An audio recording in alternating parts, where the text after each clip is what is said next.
찾아주셔서 감사합니다. 구독과 좋아요 꼭 눌러주세요. 옛날에는 종가의 대를 잇는 일이 가문의 으뜸도리로 여겨졌습니다.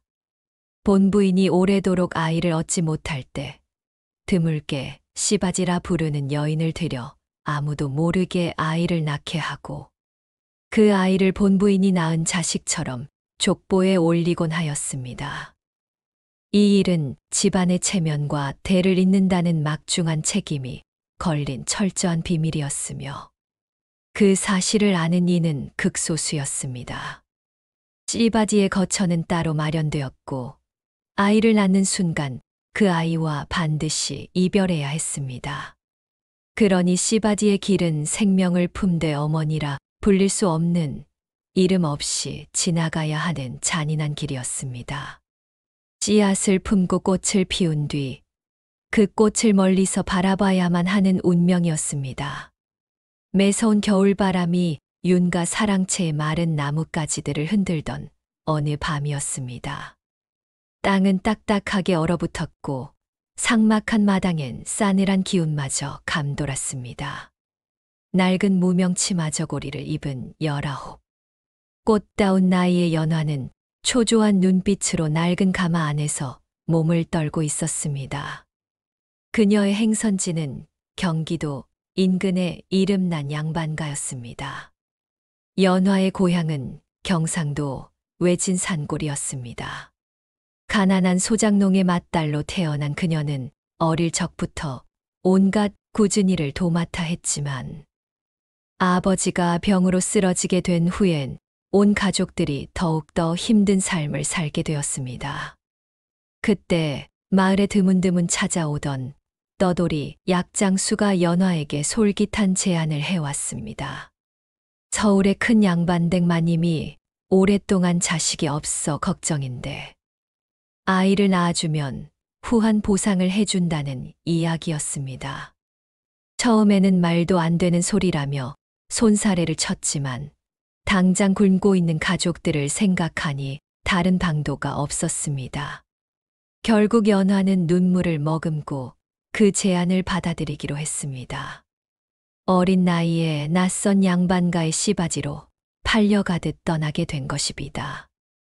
어둡고 좁은 가마 안에서 연화는 고향에 남겨진 가족들의 얼굴을 떠올렸습니다. 부디 이 희생이 헛되지 않기를 그녀가 낳을 아이가 윤가의 대를 잇고 그 보상으로 그녀의 가족들이 굶주림에서 벗어날 수 있기를 간절히 빌었습니다. 윤가 대문 앞에 도착한 가마가 멈춰 섰습니다. 가마에서 내리거라. 연화는 떨리는 손으로 가마 문을 열고 조심스럽게 발을 디뎠습니다. 낯선 풍경과 쌀쌀한 공기가 그녀를 더욱 외롭고 불안하게 만들었습니다. 윤가의 웅장한 사랑채는 화려했지만 연화에게는 왠지 모르게 차갑고 거대한 감옥처럼 느껴졌습니다. 연화는 방 한가운데에 서서 몸을 덜덜 떨었습니다. 추위 때문인지 두려움 때문인지 알 수 없었습니다. 잠시 후 윤가의 안주인인 듯한 냉랭한 인상의 여인이 방으로 들어왔습니다. 그녀의 눈빛은 연화를 꿰뚫어 보는 듯 차가웠습니다. 외부에 알려져서는 안 될 일이니 불필요한 이의 눈에 띄지 않게 처신하거라. 연화는 떨리는 목소리로 답했습니다. 명심하겠습니다, 마님. 여인은 연화를 위아래로 한번 훑어본 뒤 매몰차게 돌아섰고 방에는 다시 묵직한 침묵만이 감돌았습니다. 그날 밤 사랑채 등잔불 아래 종손 윤석이 굳은 표정으로 연화의 방으로 향했습니다. 그는 굳게 닫힌 방문 앞에서 한참을 서성였습니다. 가문의 대를 이어야 한다는 의무감과 함께 본부인 민 씨에 대한 미안함이 그의 마음을 무겁게 짓눌렀습니다. 아내의 오랜 고통을 알기에 이 모든 상황이 그녀에게 얼마나 큰 상처가 될지 짐작하고 있었습니다. 문을 열고 들어서자 방 안에는 낯선 공기와 어색한 침묵이 흘렀습니다. 등잔불 아래 연화는 촛불처럼 희미하게 앉아 있었습니다. 그녀는 고개를 깊이 숙인 채 그의 시선을 피했습니다. 필요한 게 있으면 말하거라. 연화는 그저 예, 나리 라고 짧게 답할 뿐이었습니다. 윤석은 연화에게서 일부러 거리를 두었습니다. 이 모든 것이 그저 의무일 뿐 감정은 섞이지 않았다는 것을 스스로에게 그리고 연화에게 보여주려 했습니다. 그의 차가운 태도는 사실 아내를 향한 미안함과 이 상황에 대한 불편함에서 비롯된 것이었습니다. 두 사람 사이의 공기는 차갑지도 따뜻하지도 않았습니다. 다만 서로가 지켜야 할 거리가 너무도 또렷해서 연화는 그저 고개를 숙일 수밖에 없었습니다. 그날 밤 두 사람의 희미한 숨소리만이 방 안을 채웠습니다. 연화는 낯선 천장을 올려다보며 고향에 두고 온 가족들을 그리워했습니다. 그녀의 눈가에는 눈물이 맺혔습니다. 가족을 위해 스스로 감당해야 할 이 운명이 한없이 고통스러웠지만 동시에 그녀는 막연한 희망을 품었습니다. 이 희생으로 가족들이 평안해질 수 있다면 그 어떤 아픔도 견딜 수 있으리라 생각했습니다. 윤석은 연화의 곁에 누워 있었지만 그의 마음은 민 씨에게 가 있었습니다. 자신은 가문의 대를 이어야 하는 책임을 지고 있지만 동시에 한 여인의 삶을 볼모로 잡은 비겁한 존재라는 생각에 마음이 좋지 않았습니다. 윤석은 깊은 한숨을 내쉬었습니다. 그날 밤 두 사람의 합방은 비록 몸은 가까웠으나 마음은 가장 멀었던 차가운 밤이었습니다. 그날 밤 이후 윤석은 매일 밤 연화의 방을 찾았습니다. 처음에는 가문의 대를 잇는다는 의무감만으로 시작된 만남이었지만 밤이 거듭될수록 두 사람 사이에는 희미한 떨림 같은 것이 감돌기 시작했습니다. 그는 억지로 감정을 누르려 했지만 연화의 수줍은 모습과 가족을 생각하는 헌신적인 태도에 조금씩 마음이 흔들리는 것을 느꼈습니다. 연화 또한 가문의 의무를 짊어진 윤석을 안쓰럽게 생각하며 그에게 조심스럽게 마음을 열기 시작했습니다. 그녀는 밤마다 윤석을 기다리는 자신을 발견하고는 화들짝 놀라기도 했습니다. 자신이 지금 품어서는 안 될 감정을 품고 있다는 사실을 알았지만 그 감정을 억누르기란 쉽지 않았습니다. 어느 밤 윤석은 잠 못 이루는 연화에게 조용히 말을 건넸습니다. 밤마다 창호에 기대어 무엇을 보느냐? 달을 보고 있었습니다. 달이 그리 좋으냐? 달빛이 저희 마음을 알고 위로해주는 듯 느껴집니다. 윤석은 연화의 말에 한참을 침묵했습니다. 그도 연화와 같은 마음일지도 모른다는 생각에 연화는 가슴이 먹먹해졌습니다. 어느덧 쌀쌀했던 겨울이 지나고 따스한 햇살이 창호지를 통해 방 안으로 스며들기 시작했습니다. 윤석은 여전히 밤에 연화의 방을 찾았지만 어느 순간부터인가 낮에도 틈틈이 들러 그녀를 살폈습니다. 그는 몸종 춘심에게 연화가 좋아하는 따뜻한 차를 가져오게 하거나 몸에 좋은 음식을 챙겨주곤 했습니다. 겉으로는 무뚝뚝한 척했지만 그의 눈빛은 연화를 향한 따뜻한 마음을 숨기지 못했습니다. 윤석이 소매자락에서 무언가를 꺼내 연화에게 건넸습니다. 며칠 전 연화가 마당에 핀 꽃을 예쁘다고 했던 것을 기억하고 몰래 꺾어 가져온 것이었습니다. 마당에 핀 꽃이다. 향기가 좋더구나. 연화는 수줍게 웃으며 꽃을 받았습니다. 고맙습니다. 꽃의 은은한 향기가 방 안에 퍼져나갔고 그 향기처럼 두 사람의 마음에도 조용한 기쁨이 스며들었습니다. 윤석은 연화에게 자신의 어린 시절 이야기나 좋아하는 책에 대한 이야기를 들려주었고 연화는 그의 이야기에 귀를 기울이며 따뜻한 눈빛을 보냈습니다. 단 둘만의 행복한 시간들이었습니다.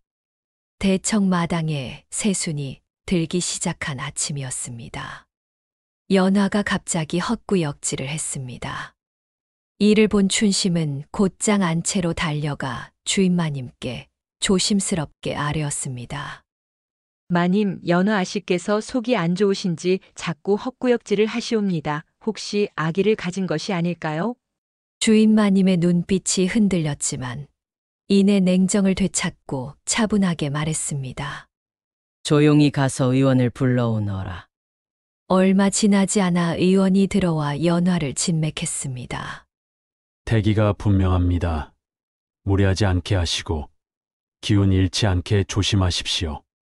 그녀는 고개를 끄덕이며 의원에게 큰 돈을 건네주고 신신당부했습니다. 알겠네. 오늘 일은 다른 사람 귀에 절대 들어가지 않게 조심해야 하네. 그날 저녁 윤석은 해가 완전히 진 뒤 발소리를 낮춰 연화의 방에 들었습니다. 그는 작은 사발에 미음을 떠 연화의 입가로 가져갔습니다. 속이 편치 않다 하니 걱정이다. 그래도 잘 먹어야 한다. 연화는 머뭇거리며 그의 눈을 바라봤습니다. 나리께서 직접 챙겨주시니 송구합니다. 한 술만 더 들 거라. 연화는 자신이 윤석의 아이를 가졌다는 사실이 기쁘고 행복했습니다. 봄볕이 부드럽게 스며드는 낮, 연화의 방에는 가는 햇무늬가 바닥에 내려앉았습니다. 윤석은 이제 밤낮으로 틈틈이 연화를 찾았습니다. 그는 춘심에게 연화가 먹고 싶어 하는 음식을 물어 직접 사다 주기도 하고, 함께 마당을 거닐며 짧은 산책을 즐기기도 했습니다. 두 사람 사이에는 서로를 향한 깊은 애정이 커져가고 있었습니다. 윤석은 때로 책을 가져와 배를 쓰다듬으며 태어날 아이에게 이야기를 들려주었고, 연화는 그의 따뜻한 목소리에 기대어 행복한 미소를 지었습니다. 비밀은 여전히 단단했지만 그 비밀스러운 공간 안에서 두 사람의 사랑은 아름다운 꽃처럼 피어나고 있었습니다.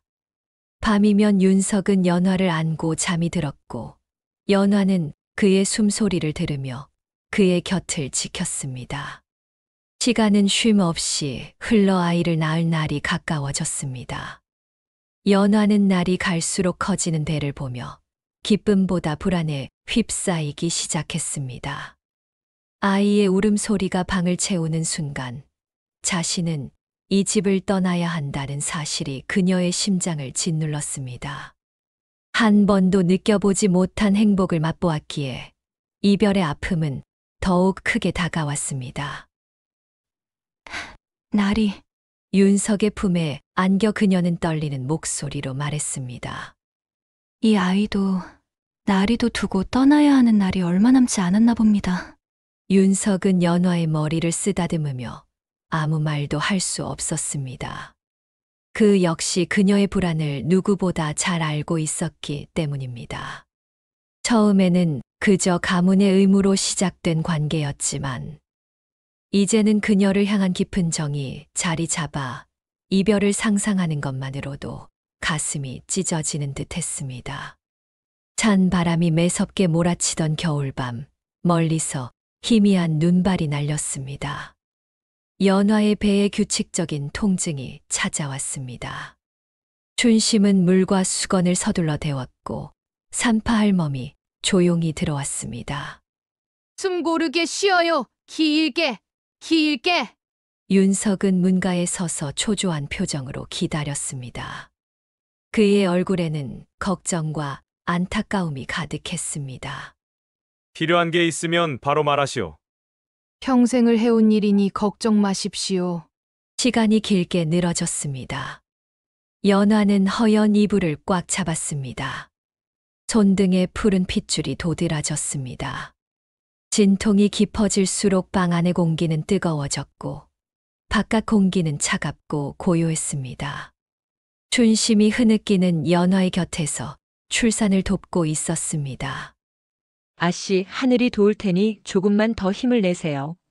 마침내 한순간에 찢어질 듯한 고통 뒤에 사내 아이의 울음이 방을 가득 채웠습니다. 산파 할멈이 아이를 살펴 작은 옷으로 감쌌습니다.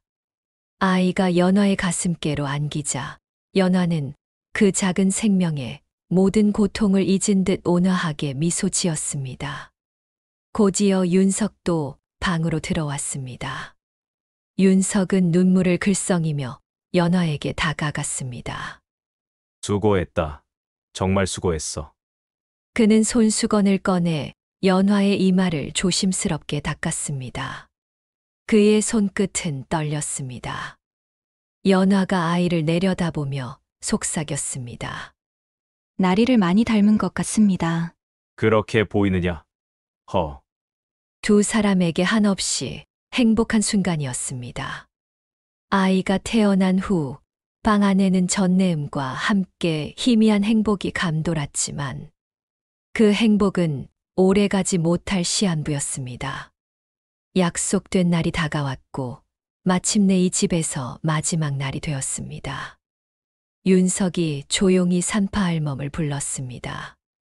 오늘 밤 뒷곁으로 나가면 가마꾼들이 있을 거요. 아무도 모르게 아이와 어미를 그 가마에 태워 보내야 하오.